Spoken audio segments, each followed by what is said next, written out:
রাজধানীর ওসমানী স্মৃতি মিলনায়তনে আজ শনিবার অনুষ্ঠিত হলো উপজেলা স্বাস্থ্য ও পরিবার কল্যাণ কর্মকর্তা সম্মেলন। অনুষ্ঠানে প্রধান অতিথি হিসেবে উপস্থিত ছিলেন প্রধানমন্ত্রী তারেক রহমান। অনুষ্ঠানে বক্তব্য দিতে গিয়ে স্বাস্থ্যমন্ত্রী সর্দার সাখাওয়াত হোসেন বকুল বারবার প্রধানমন্ত্রীর বিভিন্ন উন্নয়নমূলক কর্মকাণ্ডের প্রশংসা করেন।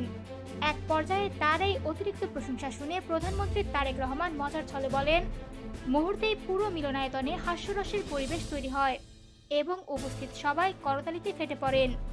জবাবে স্বাস্থ্যমন্ত্রী হালকা হাসি দিয়ে বলেন, আমি যতটুকু বলেছি আপনি যেভাবে ভাবছেন ততটা নয়। এরপর স্বাস্থ্যমন্ত্রী তার বক্তব্যে দেশের স্বাস্থ্য খাতের উন্নয়ন, চ্যালেঞ্জ এবং ভবিষ্যৎ পরিকল্পনা নিয়ে বিস্তারিত আলোচনা করেন। জনগণের সুস্বাস্থ্য নিশ্চিত করতে হলে সবাইকে পরিবর্তনের অংশ হতে হবে এবং মানব সেবাকে সর্বোচ্চ অগ্রাধিকার দিতে হবে। সরকার প্রধান ঘোষিত জিরো টলারেন্স নীতির মাধ্যমে স্বাস্থ্যসহ সব খাতে অনিয়ম ও দুর্নীতির বিরুদ্ধে কঠোর অবস্থান নেওয়া হয়েছে। একই সঙ্গে প্রধানমন্ত্রী নিরলসভাবে দেশের উন্নয়ন ও জনগণের কল্যাণে কাজ করে যাচ্ছেন বলেও তিনি মন্তব্য করেন।